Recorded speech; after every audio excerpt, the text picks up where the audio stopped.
Hello.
Hello, hello. Welcome.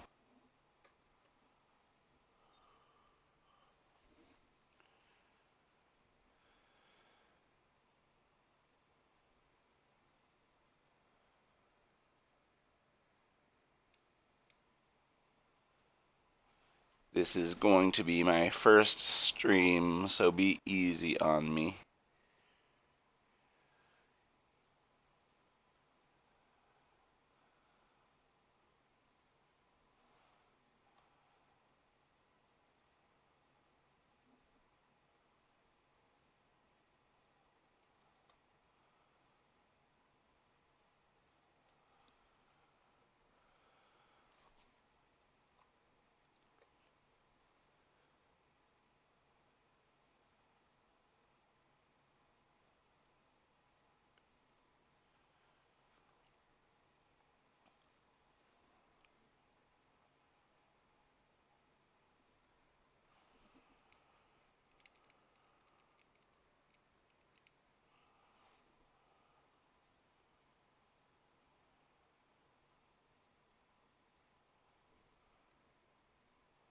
I see about two people in the room.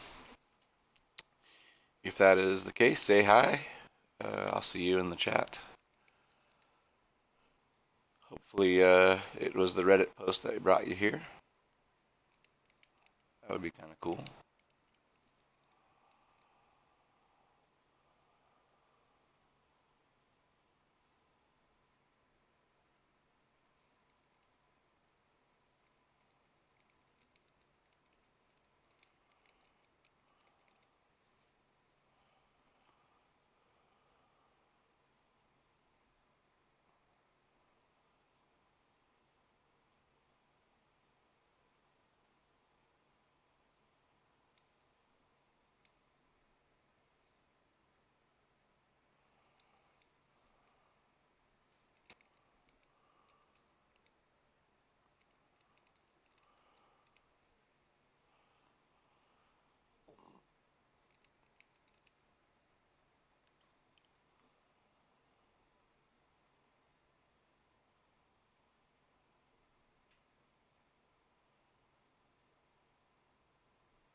Test, test.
Hello, welcome to the stream.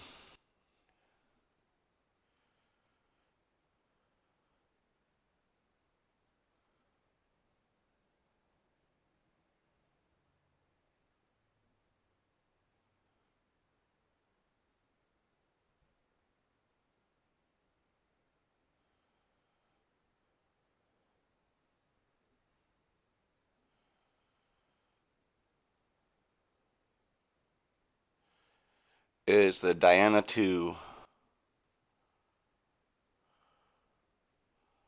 I have not flown this glider in a while, and I'm having a hard time keeping it slow in this thermal. Hannah, do you fly gliders?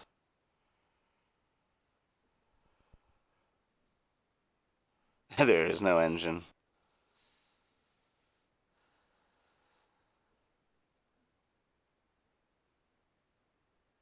Do you know about gliders? They're a sailplane.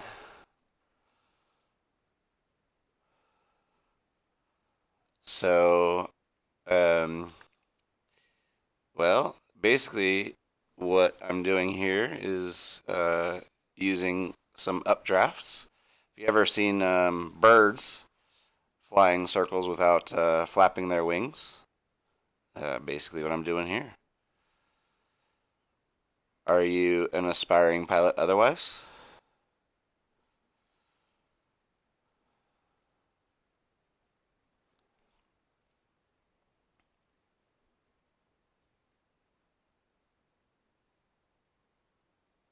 All right. Well, one thing I would suggest is looking into flying gliders. You really get a chance to learn how to use your feet, stick and rudder skills. Glider pilots make better power pilots.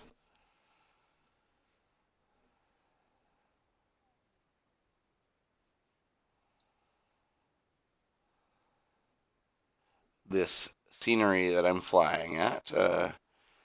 It's actually my local scenery close to where I live here, uh, Williams, California, north of Sacramento.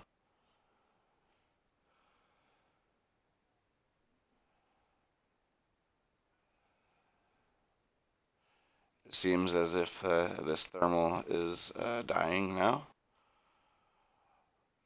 Initially, I was going to fly up towards Ruth Lake, but I think I'm going to fly back towards my home airport here.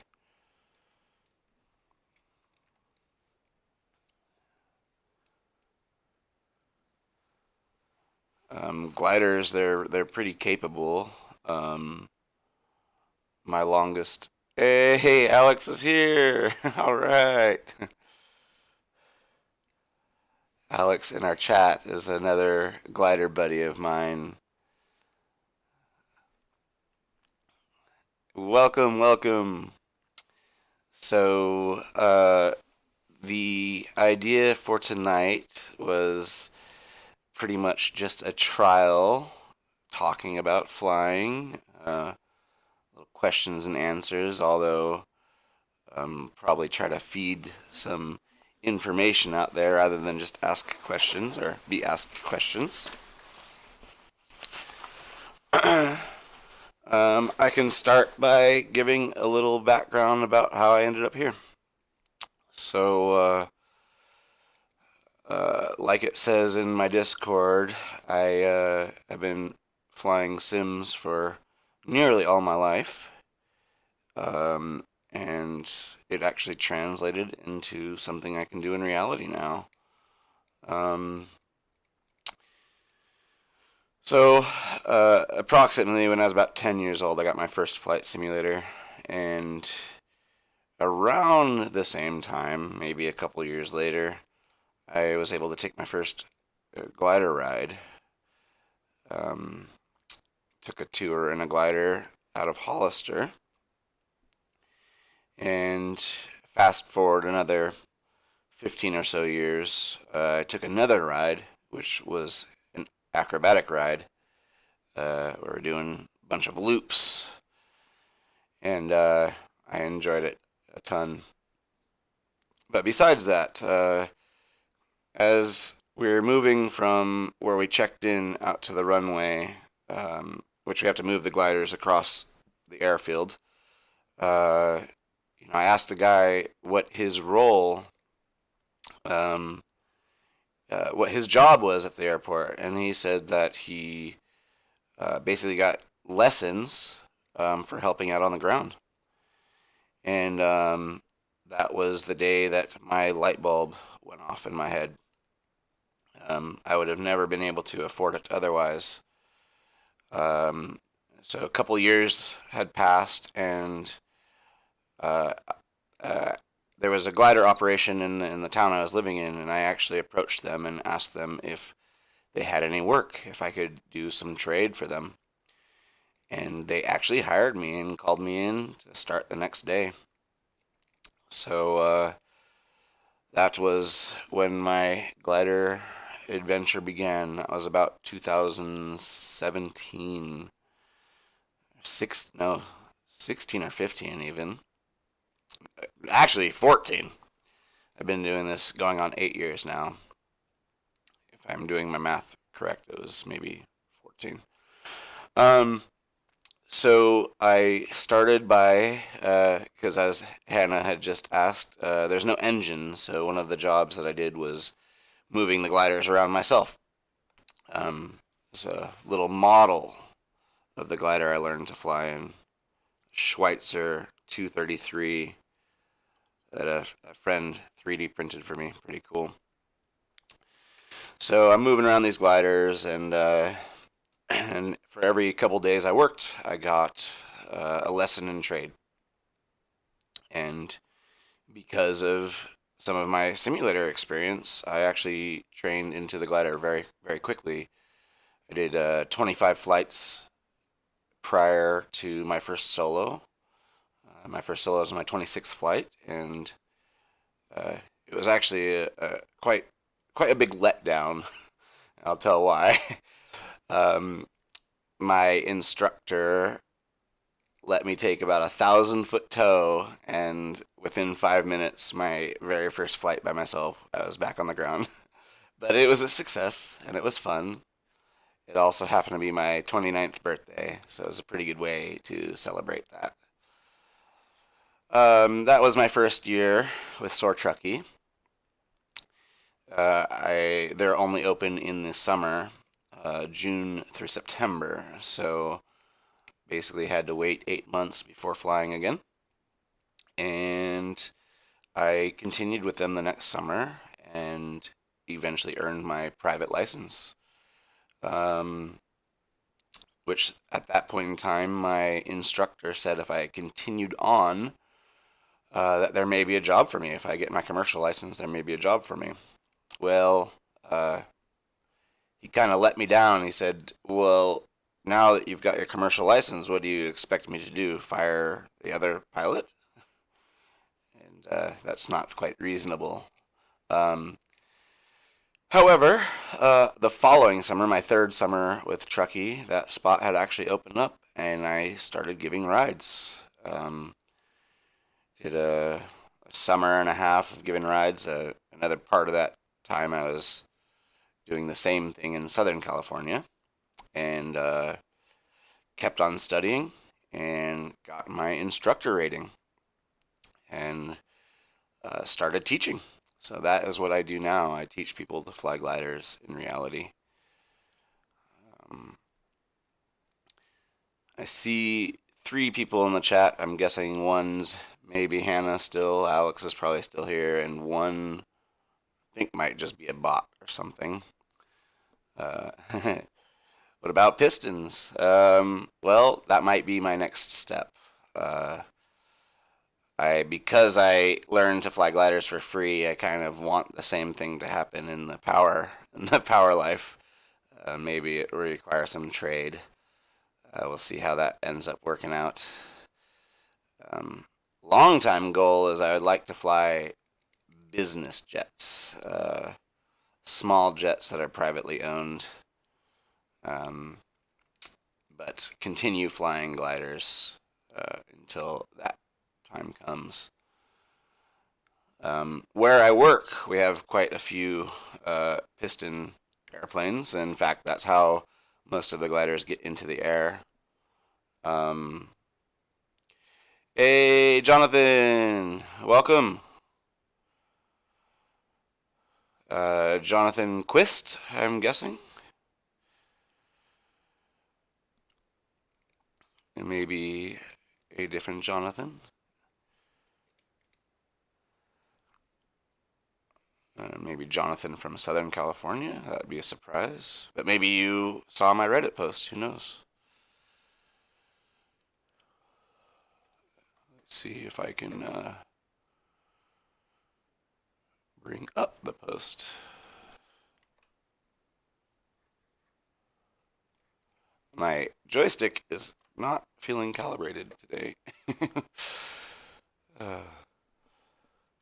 Oh, uniform. Okay. Yes. Hollister, buddy.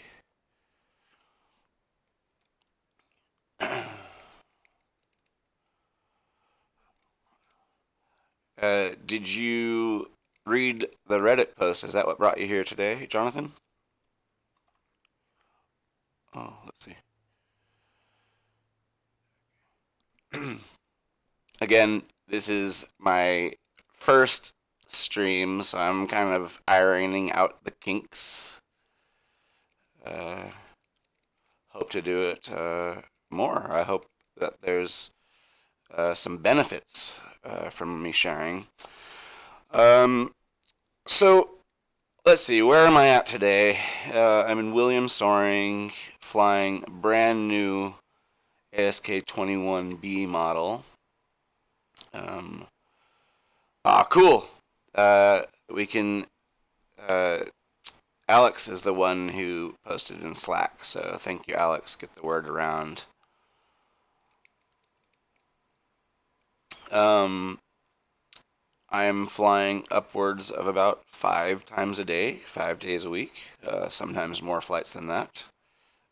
but that actually equals out to around 1,000 flights a year right now, which is very incredible to me. It's hard for me to believe. Um, very, very fortunate. Um, the other thing that allows me to do is I get a lot of experience. Actually, in the time that I'm flying, I do very little of the flying.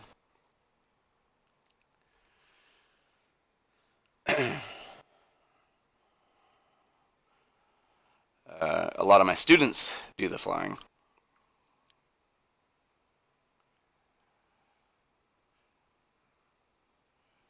I'm answering a text from another one of my students that his internet is not streaming fast enough to watch. But I think this is going to be recorded and I can put it up onto YouTube at a later time. So, what is the glide ratio? This Diana 2 probably has about a 45 to 1 glide ratio. It's just a guess. The glide ratio of the glider that I fly on a daily basis is 34 to 1. We go approximately 5 miles forward for every 1,000 feet down. If I apply that same glide ratio to this glider, I'm at about 6,000 feet. So that's what, 30 miles I can go from this position, from what we see. The scenery I'm at, the valley, is about almost sea level. However, I wouldn't want to calculate I need to calculate an arrival height, giving me enough time to set up for my landing. What I'm doing is I'm heading towards this cumulus cloud that we see in the distance, and I will get a little bit more altitude from it, and that will be enough to get me home safely. Looks like I'm heading a little bit more towards Willows, the direction of this cloud.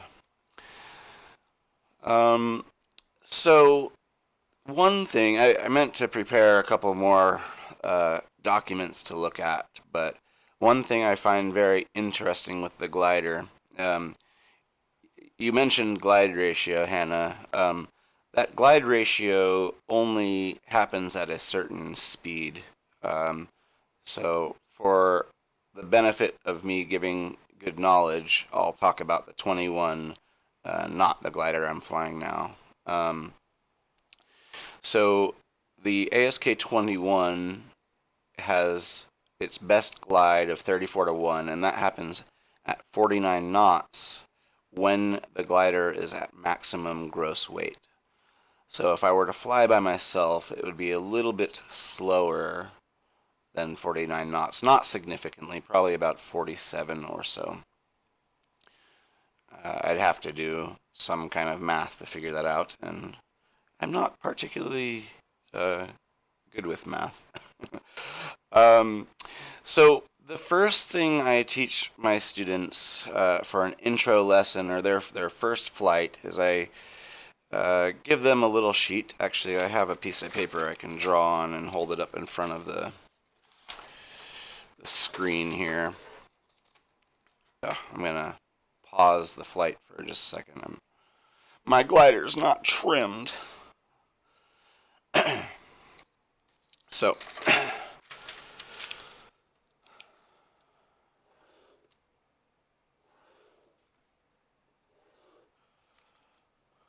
give me 1 second here.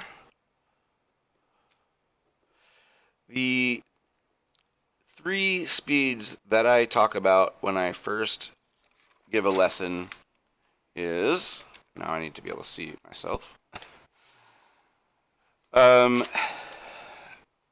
So we have 3 lines. The top line there says 49 knots, the middle line is 60 knots, and the bottom line is 40 knots. Now, one thing I did not draw is a little box which represents home, and you can see that one of the three speeds we actually get home, the 49 knots. That's what we call best glide or best lift over drag. The thing that I think is very interesting about this and why I share it first is it's not linear. One of these two speeds where we don't make it home is at 40 knots and the other's 60 knots, both opposite sides of the 49 knot range. So basically, if you fly too fast or fly too slow, you're not going to get your best glide. Another thing to take into consideration, though, that would be if the air was still. And the air is not very still. It's either moving up or down. So the general rule that we take in the glider world is that if we're in sync, we're going to speed up, and if we have lift, we're going to slow down. Now, that can be part of our next lesson next week. I will show the polar curve.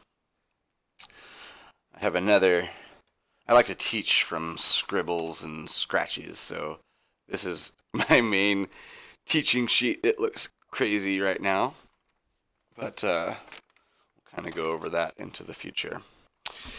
One thing, let's see if I can figure out.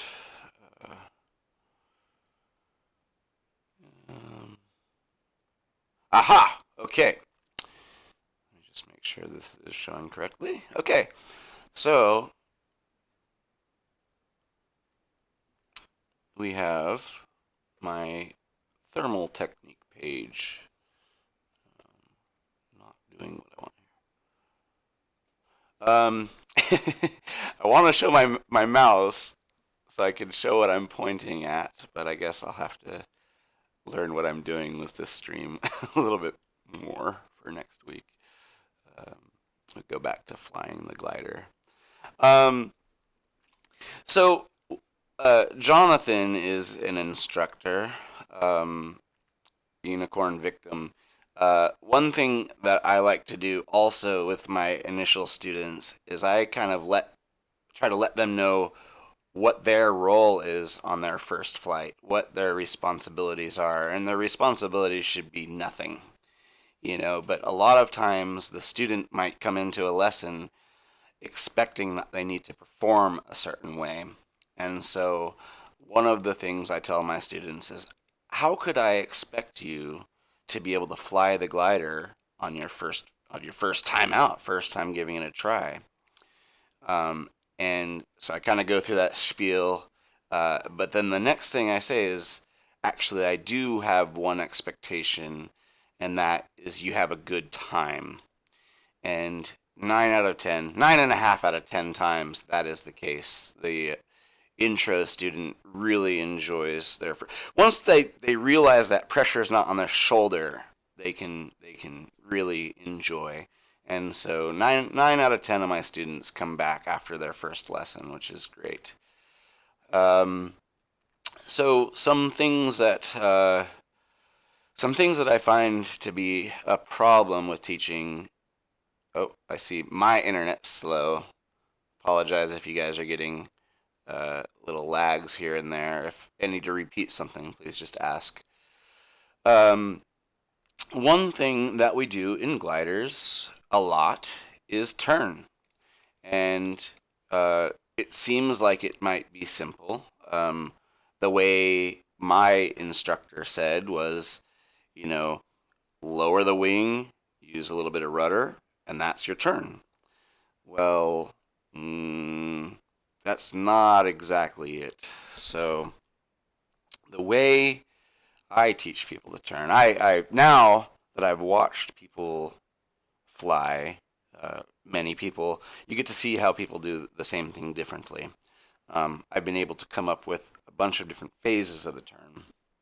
So actually, I'm going to start with a couple of undesirable effects of a turn. So one of the first things we teach about turning is when you create lift, you create drag. I call it the byproduct. So if I'm trying to turn, which way is better for the model? If I'm trying to turn left, I raise the right wing. That's creating lift on the wing, and uh, it'll tend to pull the wing towards the outside of the turn, and we call this adverse yaw. One of the other undesirable effects is called overbanking.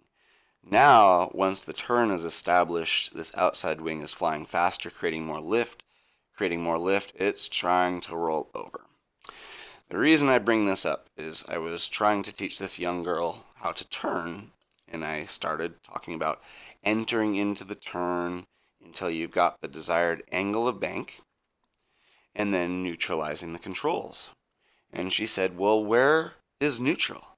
And I said, that's such a good question because there's no detent. Like my joystick, if I let it go, it goes back to center. So that is the center. But in our glider, there's not a centering spring. And I'll get to the density altitude question in just a moment. Another side effect, another undesirable effect of the turn is now we are trading some of our lift vector, which lifts up through the top of the plane. We call this the vertical lift vector and the horizontal lift vector. So now the glider is lifting to the side. There's not as much keeping it up in the air, and so the nose has a tendency to drop. Okay. Another one of our undesirable effects is that the glider stalls at a higher speed, faster. Sometimes that term can be confused unless you talk about it. Another one that is kind of like adverse yaw, but it's just called yaw to the outside of the turn, happens after the turn has been established. The adverse yaw is happening as the glider is rotating, but after it rotates, there's a little bit of yaw towards the outside of the turn. And so that's adverse overbanking, nose drop, higher stall speed, and yaw towards the outside. That should be all of them, unless you can think of another. How much does density altitude affect glide performance? Well, that one's actually kind of hard for me to answer. Maybe Jonathan would have a good answer for that. But one thing I can tell you is where I learned to fly, we took off at 6,000 feet, was the field elevation. This is Truckee. And now where I fly, we're taking off at 68 feet. And the time it takes to get into the air is much, much shorter. It's like a fifth of the distance, probably. So that was the first thing I noticed while flying. It doesn't change the glide ratio. Good. One thing I do know is that when you are up higher, it seems to be able to, you can stay up higher, it seems. One thing I talk about is that the thermals start expanding. They're getting, as this hot air is rising, we have less pressure, and so the air is expanding. And the way I look at it is now a thermal that was this wide near the ground is covering this much sky. And if you duplicate that around the sky, you have much more area to lift. It might not be quite as strong, but there's more lift covering the sky. That's just how I see it. One thing I wanted to mention when I started this is that every day that I'm teaching, I'm also in school, and I look forward to learning and getting new insights from other people. So if there's anything to add, I'm always open to that. I'm not a genius. So let's see. So now I'm going to get back to this turning thing. Okay. So I had mentioned we ow, my cat just jumped on my lap with claws out. So we're going to turn in. I say use the coordinated input until you get the desired angle of bank. Another thing that I do with new students is I say, look, I'm looking for a medium bank turn that can be within 20 and 30 degrees. I'm not going to be so critical about the angle itself. But the technique that they're using to enter and exit the turn. So we bank in, and when you get the desired angle of bank, you're going to neutralize or slightly topside control to kind of counteract for that overbanking that we're talking about. So coordinate in, neutralize, let the glider kind of work for you. Once it's established in this turn, there's very little you need to do to keep it turning. You're just focusing on not letting it change its angle of bank so much. And then we exit the turn, and everything that we do, we need to coordinate. And when I say coordinate, it means you need to use both the aileron and the rudder. So now we start exiting the turn, and when we get to basically level wing or the desired heading, we need to, I call it exit the exit of the turn. And a lot of people seem to miss when they're exiting the turn to exit the exit. They miss the rudder on that last little level out. And so that is what I've been able to pick up from flying with a bunch of other people as students. A lot of them miss that.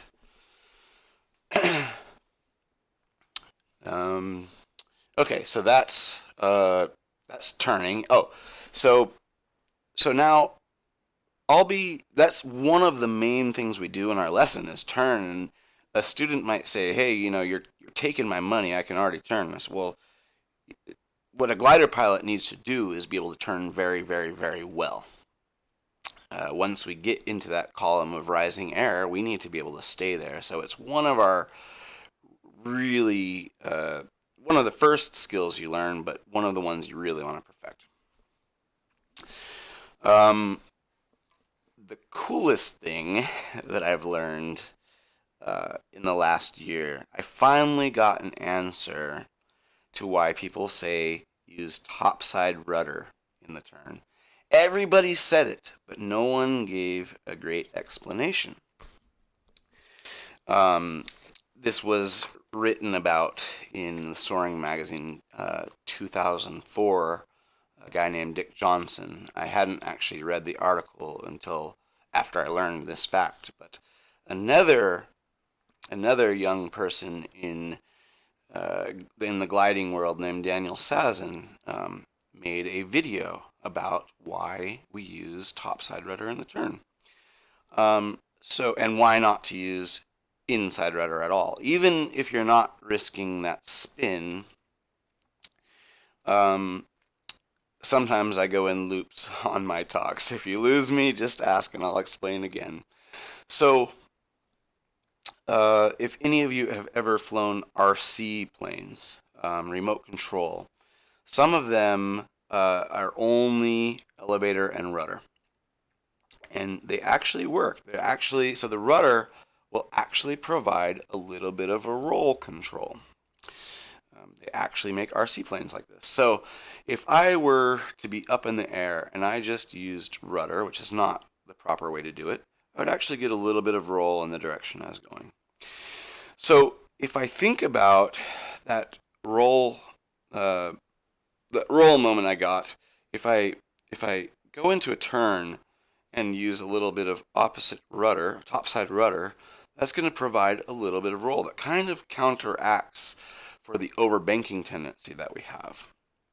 Now, we can counteract that overbanking tendency by just using more aileron.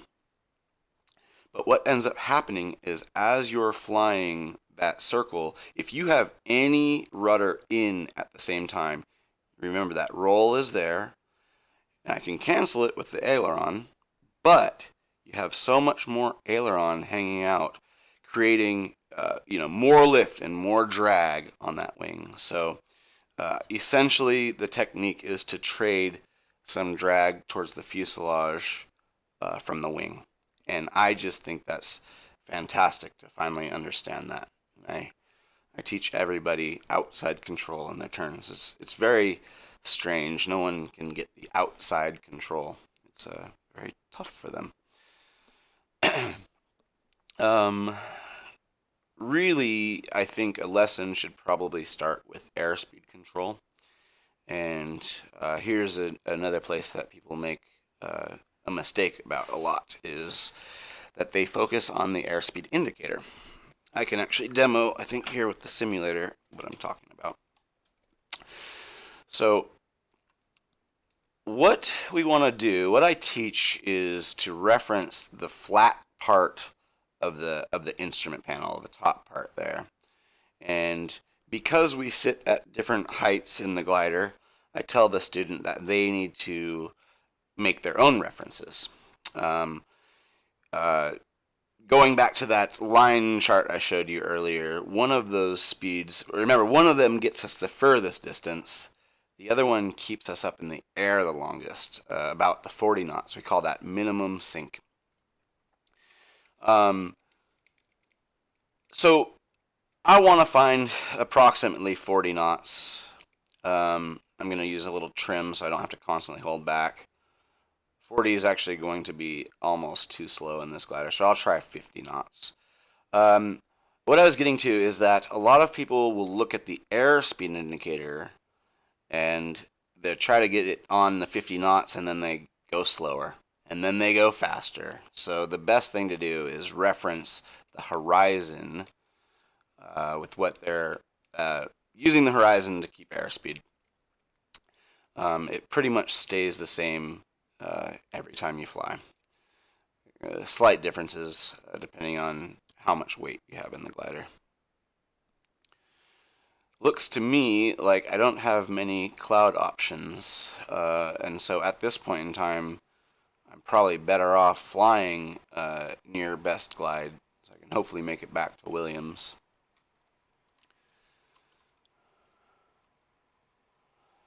Okay, here's a good one. I think the other couple people that maybe I have one person in the chat now. Hannah, are you still here?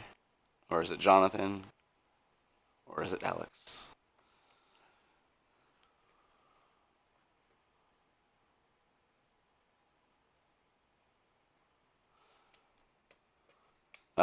So it don't matter who's here. Maybe I'll just continue talking to myself if no one else is.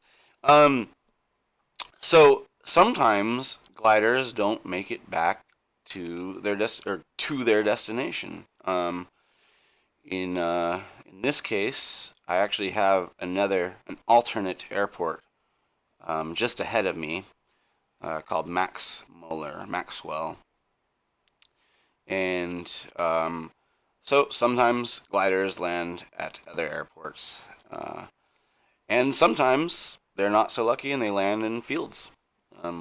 Hopefully they do it well so they don't damage the plane, but even if someone damages their plane, they typically will walk away from a glider accident. I've been fortunate not to have any accidents. I've also been fortunate enough to make it back to where I started each time. Except one time. Actually, two times. I was transporting a glider to the next airport, and so that was intentional. Hey, we got a thermal here.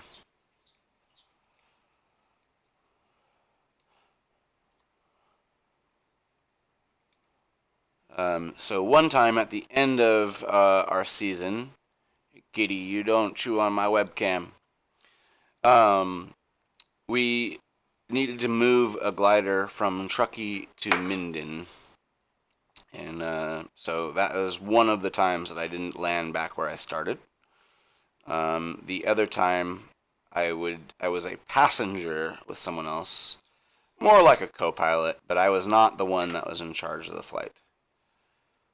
So I can't really take credit for that one. I don't want to take credit for that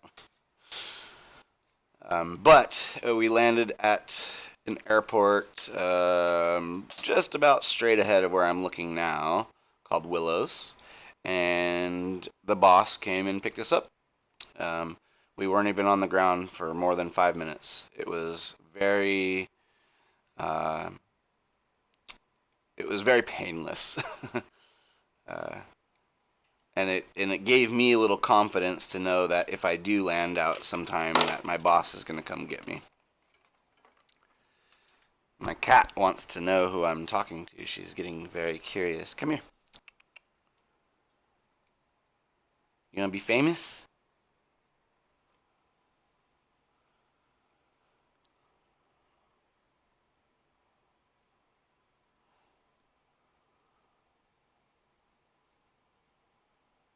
Do you have a flight school near where you live, Hannah?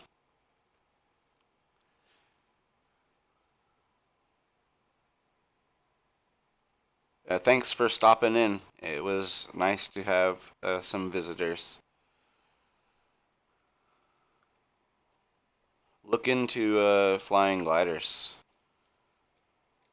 Um, after I got my license, my big claim to fame is for about $70 to get into the air. I was able to stay up for 5 hours, so that's very inexpensive way to get some time flying.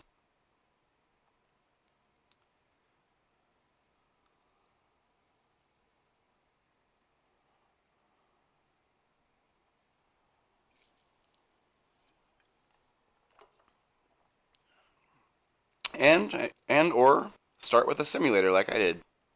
There's a bunch of good ones out there. This one's called Condor, but Microsoft Flight Simulator has just come out with a really pretty simulator.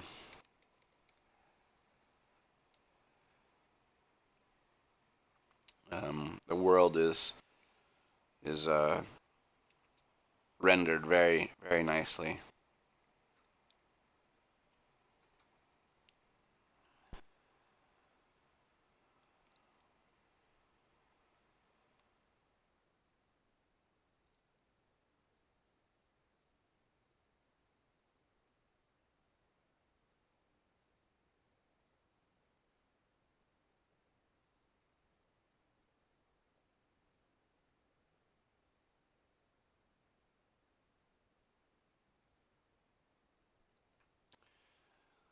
I'm trying to text and fly. I think they advise against that.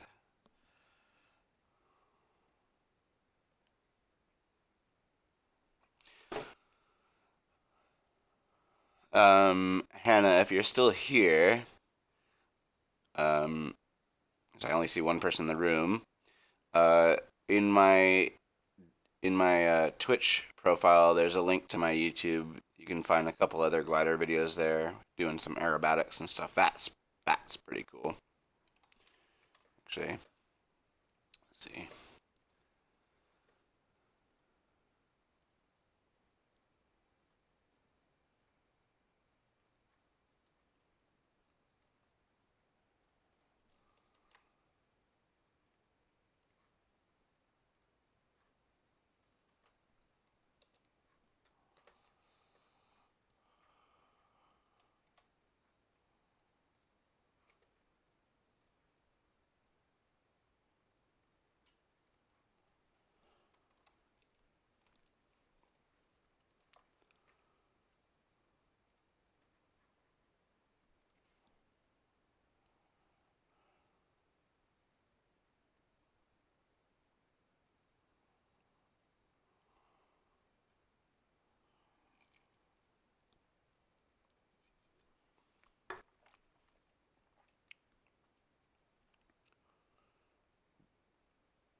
It looks like I should make it home.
only about 10 miles to go now. Maybe 13, 14.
I may need to get a new joystick. This one has a bad center.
If I were not able to make it the rest of the way, there's an airport just under my nose here.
I think I'll probably be landing here and calling it a night unless there's any more questions. I don't think there's anybody here. Maybe one person.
The scenery here at Williams, the buildings are on the wrong side of the airfield. So if it looks funky, it's because it is.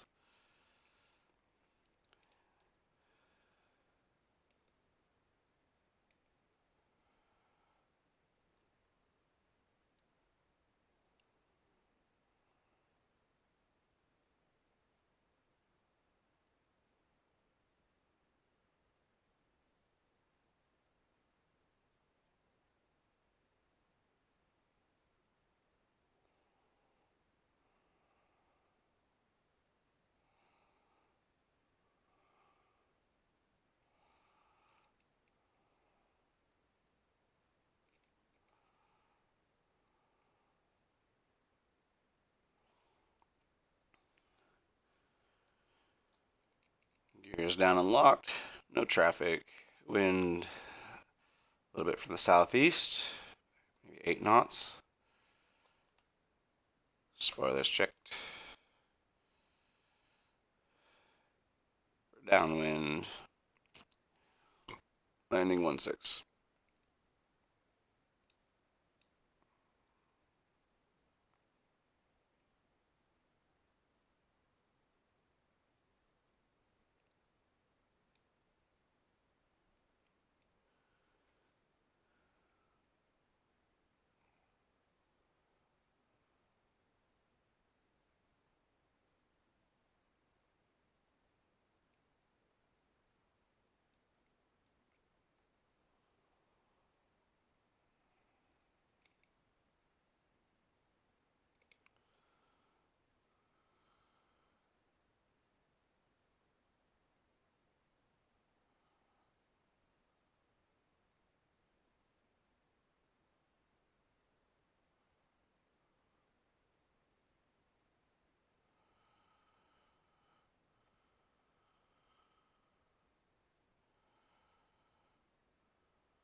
And a little ground loop.